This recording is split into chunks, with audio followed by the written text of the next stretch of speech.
개장 전 살펴봐야 할 딱 이거 MTN 이항영 전문위원과 함께합니다. 어서 오십시오. 네, 안녕하세요. 네, 오늘은 어떤 내용 가지고 오셨을까요? 네, 여기저기서 이제 경제를 한번 살려보자는 정책 방향들이 나오고 있죠. 확대 네. 경제장관회의가 엊그저께 열렸고요. 말하면 오늘도 알고 있는데요.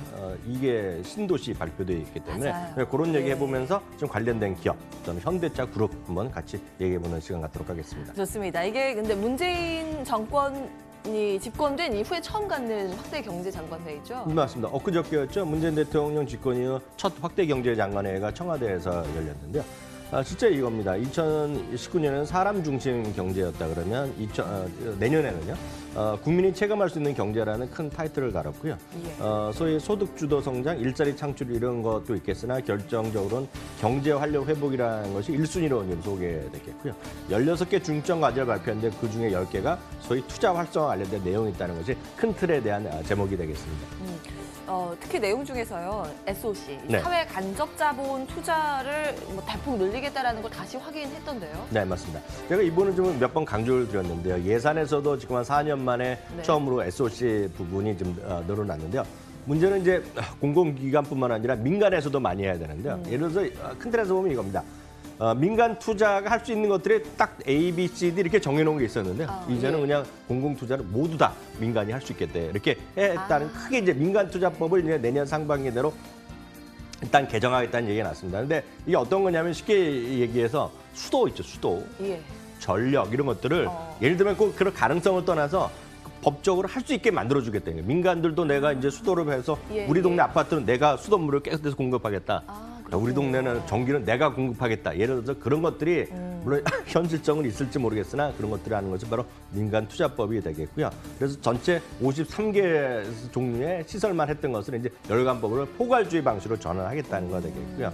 실제로 보면 여러 가지 지역, 어저께 SOC에 대한 예산에 관련된 건 마찬가지가 되겠는데 서울 위례에서부터 신사동 있죠. 거기까지 철도를 비롯해서 경기 오산에서 용인고속도로 그리고 부산 지역 새로운 터널 등 민간 사업을 적극 추진하겠다고 했고요. 참고적으로 공공기관, 그러니까 정부 예산에 들어간 것도 금년에 44조에서 내년 55조 정도로 늘어난다는 것도 참고하시면 되겠습니다. 그리고 지난주에 예고했던 산업별 지원 대책도 같이 발표를 했죠. 네, 같이 발표했죠. 흔히 얘기해서 13개 우리나라에 큰 산업이 있는데요. 대표 산업인데 그중에서 4개 주력 사업, 자동차, 조선, 디스플레이, 차수경에 대해서 적극적인 투자를 하겠다는 거 얘기되겠고요. 아마 시청자분들이 제일 어떤 관심을 가질 만한 것들이 이거죠. 자동차 소비를 진작시키기 위해서 이미 올해 연말까지 개별 소비세 예. 인하가 돼 있는데요. 그래서 맞아요. 6개월 다시 연장한다고 합니다. 그러니까 요즘 일부 광고에서 빨리 사세요 이런 것들은 안 사셔도 되겠습니다. 내년에 사도 되겠고요. 또 네, 좀 기간이 늘어났다는 거. 그런 거죠. 예. 그리고 기업 활력 제고를 위한 특별법 원시화법이 만기가 되는데요. 2024년 8월까지 5년 연장됐다. 이거는 실제로는 박근혜 정부부터 계속 이어진 건데요. 네. 5년 연장해서 2024년 8월까지 5년 연장할 것도 일단 발표를 했습니다. 그리고요, 제가 딱 기억이 나는 게 네. 지난주에 저희 예산 다룰 때도 말씀을 하셨고 개장 방송 때도 네. 현대건설이 이제 다크호스다라고 강조를 해주셨잖아요. 네.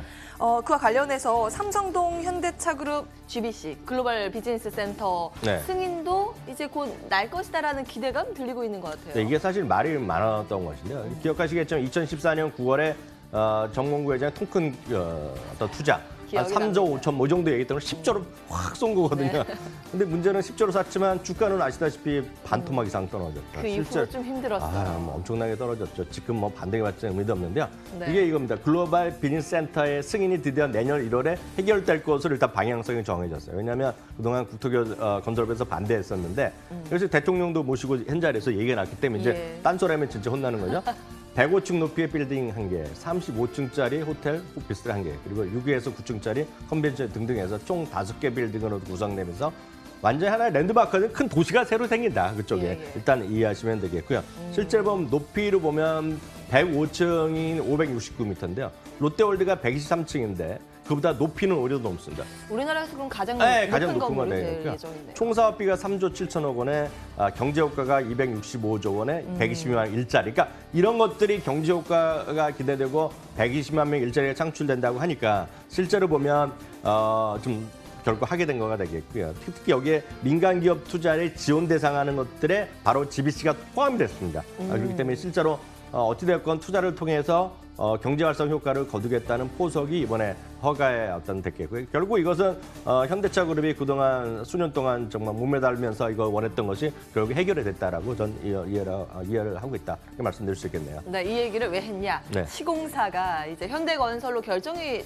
된 거죠. 그렇죠. 이제 시공사는 뭐 당연히 이런 거죠. 갑자기 현실적으로 이런 거 아니고 현대차 그룹이 하는데 시공사의 대표 기업을 예를 들어서 갑자기 뭐 GS건설이라든가 대리입니다, 삼성 이거 약간 아니잖아요. 느낌이 아닌 거 아니고 그러니까 가장 주요 되는 거죠. 현대건설과 현대엔지니어링이 시공하는 거 되겠고요.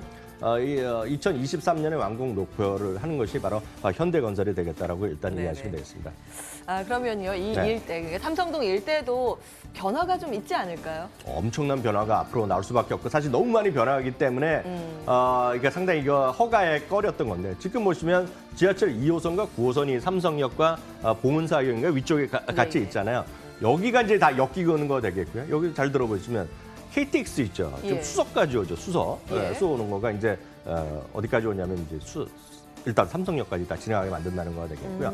GTX라고 요즘 관련주들 많이 움직이는 게 있을 겁니다. 지금 수도권 광역 급행철도선이 있는데 A 노선은 이미 허가가 났고요. 예. 이거 인가가 났고요. C 노선도 이제 곧 이제 그 타당성 통과될 거라는 얘기하고 있고요. 네, 지금 조사하고 네, 있어요. 예비 타당성 통과를 하고 있는 것 같고요. 아까 말씀드린 위례 신사선도 여기에 이제 삼성역을 지날 가능성이 있기 때문에 실제로 보면 지하철 2호선은 9호선 제외하고요. 철도가 4개가 새로 좀 포함될 가능성이 있다는 거죠. 그러니까 네. 엄청난 게 많이 변할 것 같습니다. 아, 그렇군요. 이 GTX 중에서 A 노선이 황금 노선으로 알려져 있던데요. 네, 관련해서 아마 이런 것들은 빠르면 오늘 중에요. 오늘 중에 예. 다시 한번 신도시 관련돼서 얘기가 나올 가능성이 있습니다. 그래서 좀 보셔야 되겠는데요. 뭐 이건 뉴스에 나온 거니까 말씀드리면 파주, 운정, 연신내, 서울역, 삼성역, 수서, 성남, 용인, 동탄으로 가는 거가 되겠고요. GTX C는요. C 노선은 이제 막 거의 이제 그 타당성이 통과될 거라고 보여지는데 의정부, 창동, 광운대, 청량리, 삼성역, 양주역, 과천, 금정인데요. 제가 밑에 써놨는데 저도 진짜 이렇게까지 헷갈리는데 예. 모두 발표된 거니까 그대로 인용하면 의정부에서 삼성역까지 지금 74분이 온답니다. 네, 1시간 넘죠. 네, 근데 GTX 타면 16분이라니까 믿을 수가 없는 시간인데. 가능한 거예요. 뭐 틀릴지 모르겠는데 좀 그대로 보도문 보고 적어놨으니까 예. 이게 틀리면 그쪽 사람들한테 항의를 해야 되겠죠. 하여튼 16분이 걸린다니까. 하여튼 이게 뭐 깜짝 놀랄 만큼 바뀌는 건 예. 분명하겠죠. 보도 내용 정리해드렸습니다. 네. 자, 그렇다면 증권가의 시각은 여기에 대해서 어떻게 가지고 있나요? 유진투자증권이 어저께 발빠르게 대표를 냈는데요.